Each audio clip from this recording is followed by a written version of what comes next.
Assalamualaikum warahmatullahi wabarakatuh. Kembali lagi di channel Jurnal Horor.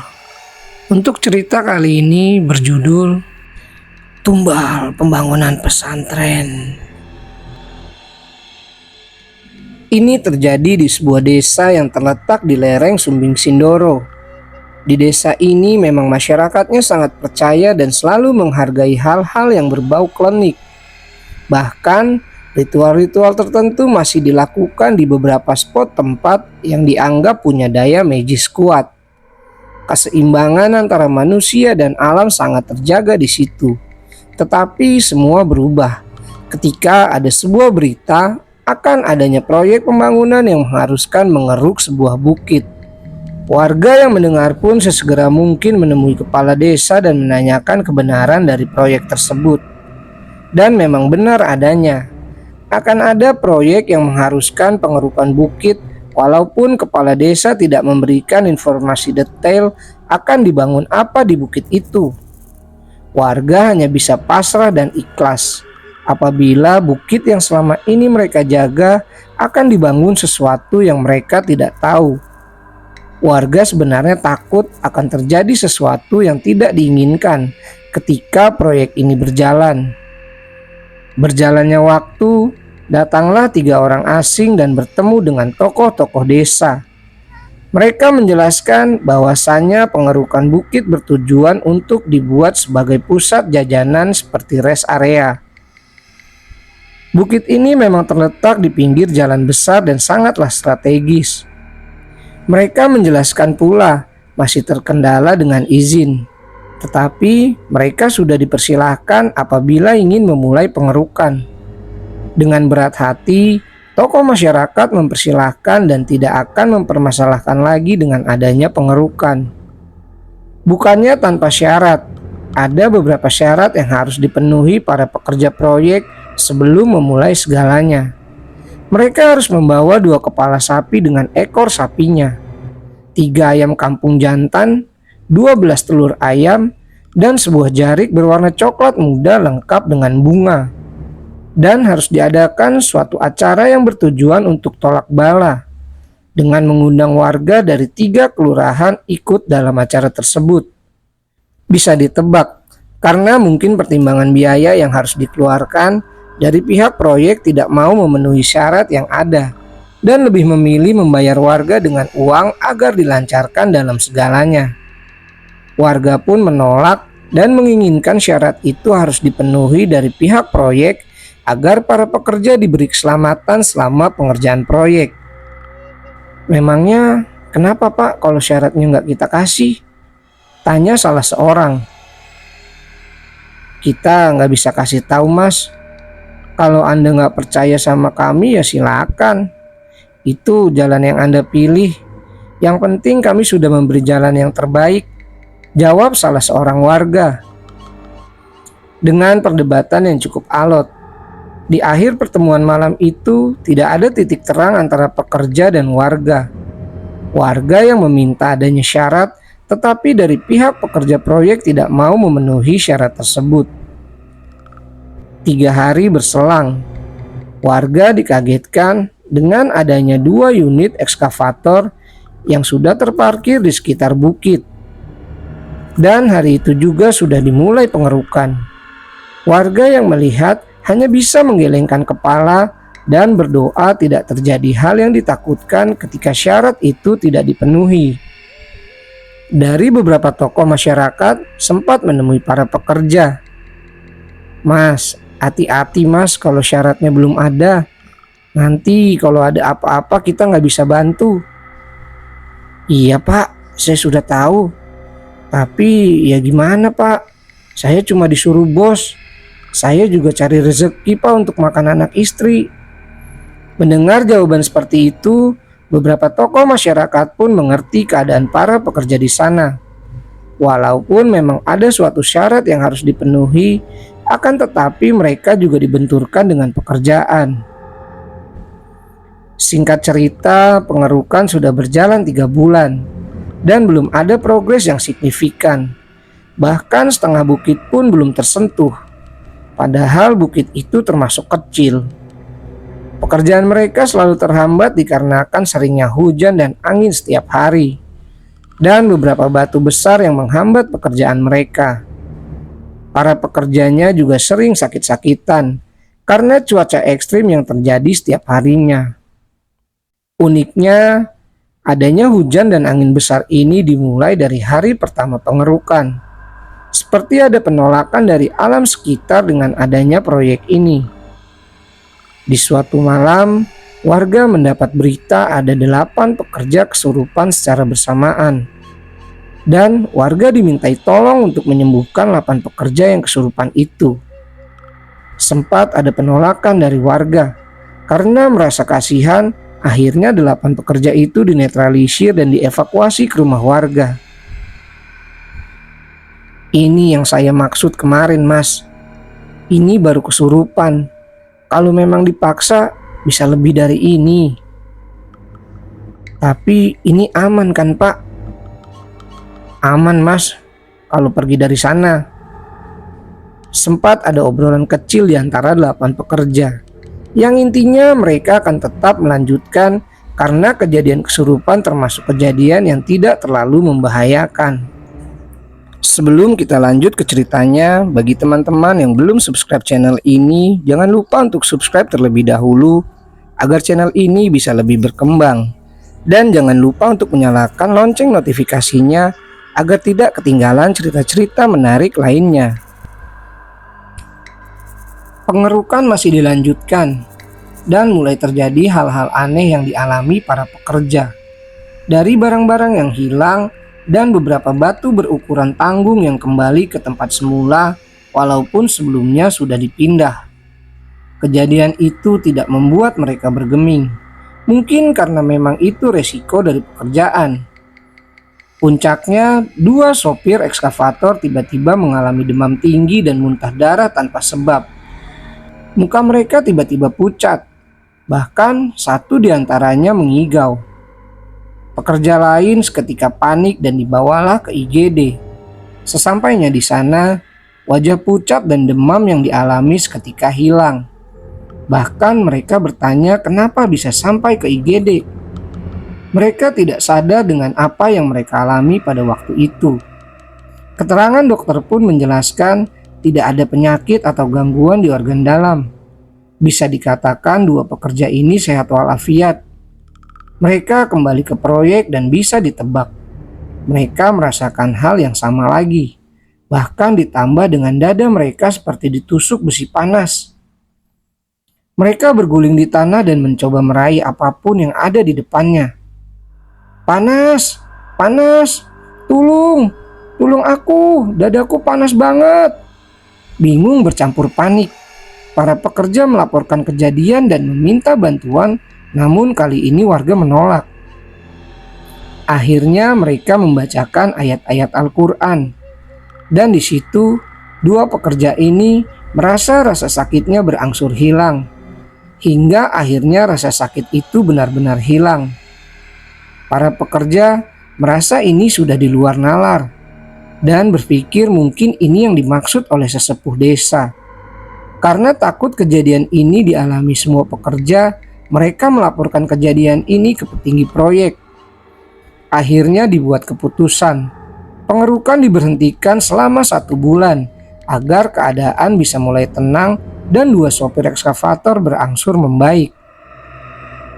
Bukannya membaik, dari keluarga kedua sopir ekskavator ini menceritakan, setelah pulang dari proyek, setiap malam di jam-jam tertentu selalu mengalami demam tinggi dan muntah darah. Bahkan mereka bermimpi bertemu wanita cantik dengan gaun yang indah. Setelah mimpi itu, 2 sopir ekskavator meninggal dunia.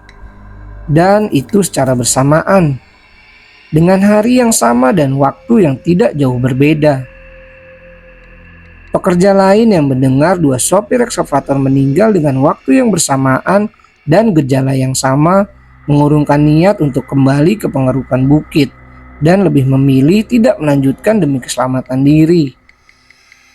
Di sisi lain, para petinggi proyek tidak bergeming sama sekali dan tetap akan melanjutkan sampai selesai. Warga pun juga mendengar Akan tetapi lebih memilih diam karena dari awal sudah tahu kejadian ini akan terjadi. Pengerukan dilanjutkan, namun kali ini hanya ada satu ekskavator. 2 minggu berjalan, sopir ekskavator mengalami demam tinggi, muntah darah, dan bermimpi bertemu wanita cantik. Sama dengan kejadian awal, namun kali ini selang beberapa minggu dari mimpi baru meninggal dunia. Seperti tidak kapok, diganti lagi dengan orang baru. Akan tetapi tetap mengalami hal yang sama. Bahkan pergantian sopir dilakukan 7 kali. Dengan kejadian meninggal 5 kali, 2 diantaranya hilang akal. Warga yang mendengar selalu ada kejadian aneh atau meninggal di proyek lebih memilih diam dan tidak ikut campur. Suatu hari datanglah seorang dari petinggi proyek menemui salah seorang sesepuh desa. Dia mengatakan sudah hilang akal dan tidak tahu mau berbuat apa lagi karena proyek sudah memakan banyak korban. Apalagi banyak yang tidak mau bekerja di proyek itu. Semua sudah terjadi, Mas. Kalau memang dari awal kalian ikut cara kita, gak akan seperti ini, Mas. Terus gimana ya Pak solusi terbaiknya? Sudah Mas, itu diberhentikan saja. Siapa tahu dengan diberhentikan semua bisa kembali normal. Setelah obrolan itu ternyata proyek benar-benar stop dan semua peralatan diambil dari proyek. Tetapi dampak setelah itu dirasakan oleh masyarakat sekitar. Dampaknya adalah sering terjadi kecelakaan yang mengakibatkan korban jiwa di sekitar bekas pengerukan. Penuturan para korban yang selamat saat melintas mereka dihadang oleh sesosok wanita cantik bergaun putih. Otomatis mereka melambankan laju kendaraan mereka. Disitulah tiba-tiba sudah keluar dari jalanan aspal. Ada yang menabrak pohon, ada juga yang terjun ke jurang di sebelahnya. Warga yang sudah tahu asal muasal tidak tinggal diam.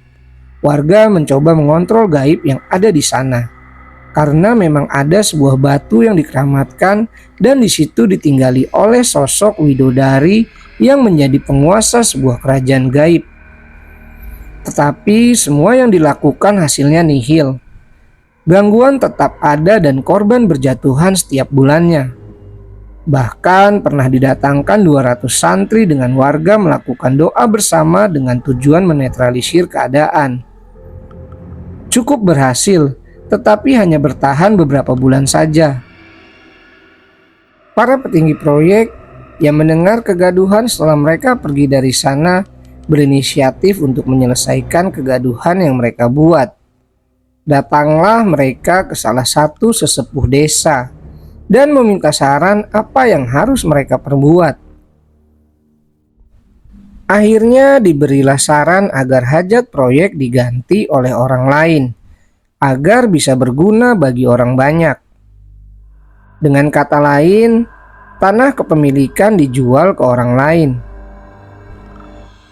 Apa yang menjadi saran dari sesepuh desa dilakukan petinggi proyek. Bukit itu dijual. Cukup lama proses terjualnya, memakan waktu hingga 2 tahun. Selama 2 tahun, banyak didatangkan orang yang ahli dalam spiritual. Di samping mengurangi efek korban jiwa, tujuan lainnya adalah bisa dibeli oleh orang yang tepat. Akhirnya ada salah satu orang ingin membeli bukit itu dan menjadikannya pondok pesantren. Seperti biasanya, orang itu menemui sesepuh desa dan dikeluarkan syarat sebelum memulai segalanya. Namun kali ini warga meminta 5 kepala sapi, 7 ayam kampung jantan, 22 telur ayam, dan jarik berwarna coklat muda lengkap dengan bunga. Namun kali ini acara tolak bala diganti dengan adanya pembagian daging sapi ke warga secara cuma-cuma. Ditolak mentah-mentah karena berpikir tujuan awal dengan syarat yang ada tidak seirama. Dia memang tidak percaya dengan hal-hal berbau mistis dan berpikir itu hanya akal-akalan semata untuk kepentingan perseorangan. Walaupun sudah dijelaskan kejadian yang ada sebelumnya karena tidak dipenuhinya syarat-syarat itu. Sempat menawarkan agar pembangunan melibatkan warga yang tidak punya pekerjaan. Sekali lagi ditolak dan tidak boleh melibatkan warga dalam pembangunan pondok pesantren. 1 minggu kemudian dimulailah pelaksanaan pembangunan. Bukit mulai dikeruk, berbeda dengan sebelumnya. Kali ini berjalan lancar. Tidak sampai 4 bulan, seluruh badan bukit sudah hilang dikeruk ekskavator. Ya mungkin karena tujuan mulia dan kekuatan doa yang kuat, pondasi bangunan sudah mulai dibuat. Tetapi di balik semua itu, ternyata selama proses kurang lebih 2 bulan, awal kejadian kesurupan dan barang hilang masih dirasakan oleh para pekerja. Dan sekarang, semua pekerja yang berjumlah 20 orang bermimpi hal yang sama, yaitu bertemu dengan sosok wanita cantik. Dan di salah satu mimpi pekerja, ada 2 orang lagi yang akan meninggal dan menjadi akhir teror tumbal sebelumnya. Mendengar keanehan dan mimpi dari para pekerjanya, si pemilik mulai berpikir bahwa apa yang dikatakan sesepuh desa tentang syarat itu benar. Si pemilik juga pernah mendatangkan seorang tokoh agama. Di situ dijelaskan bahwa dulunya sering ada pemujaan dengan adanya tumbal. Namun untuk mengurangi hal itu butuh waktu yang agak lama, karena kekuatan dari empunya tempat sudah semakin besar seiring dengan banyak korban jiwa yang berjatuhan. Untuk mencegah mimpi itu benar-benar terjadi, si pemilik datang ke sesepuh desa dan menceritakan mimpi para pekerjanya.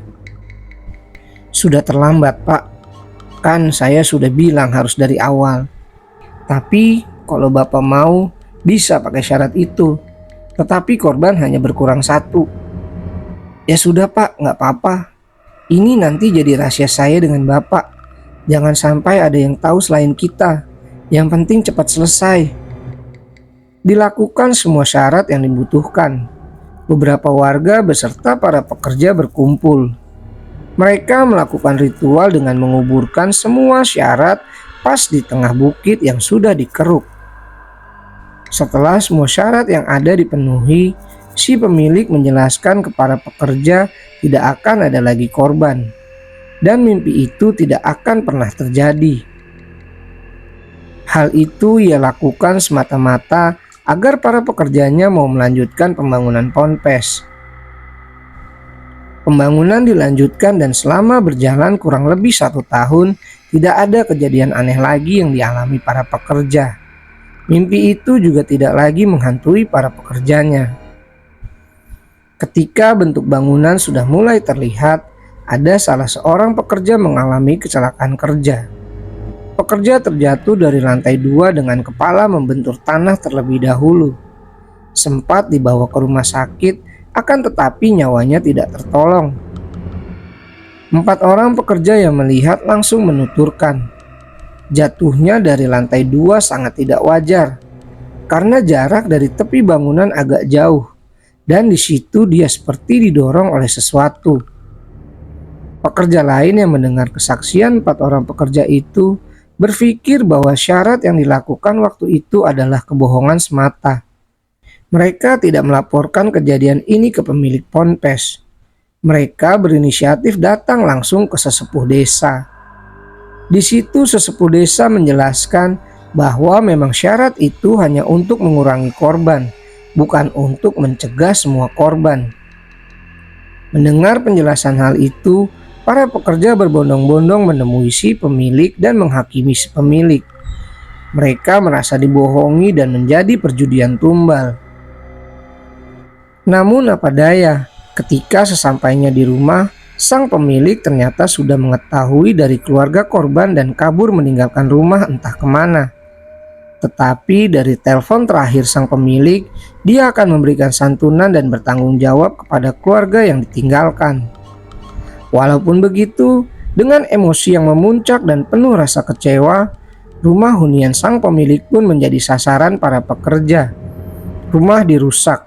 Bahkan rumah berencana dibakar oleh para pekerja, tetapi sempat dihentikan oleh warga sekitar.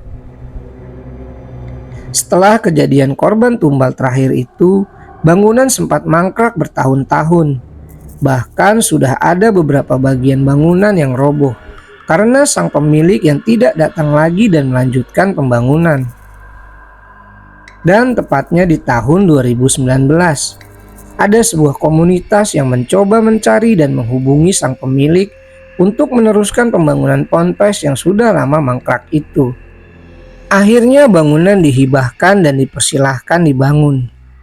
Di situ sang pemilik bercerita ketika dia membangun ponpes itu memang hanya untuk kebutuhan duniawi saja. Dia membuat karena bertujuan untuk menaikkan popularitas dan mencari lumbung suara.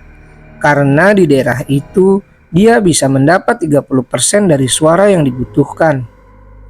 Dan dia menghibahkan bangunan itu sebagai penebus dosa yang dia lakukan sampai mengorbankan nyawa orang lain. Walaupun sebenarnya di balik semua itu ada sejarah kelam, akan tetapi komunitas ini percaya semua akan berjalan semestinya apabila dijalani dengan ikhlas. Sampai sekarang pembangunan masih berlanjut dan masih dalam tahap finishing. Semua berjalan lancar, bahkan sekarang warga ikut dalam perencanaan pembangunan ke depannya. Bahkan mencarikan dana bantuan untuk pembangunan ponpes. Mari kita doakan semoga pembangunan berjalan lancar dan bisa menjadi sebuah berkah ketika ponpes ini mulai beroperasi. Oke teman-teman, sekian untuk cerita horor kali ini. Untuk teman-teman yang baru bergabung, jangan lupa untuk subscribe dan like channel ini. Serta nantikan cerita-cerita horor menarik selanjutnya di channel Jurnal Horor. Assalamualaikum warahmatullahi wabarakatuh.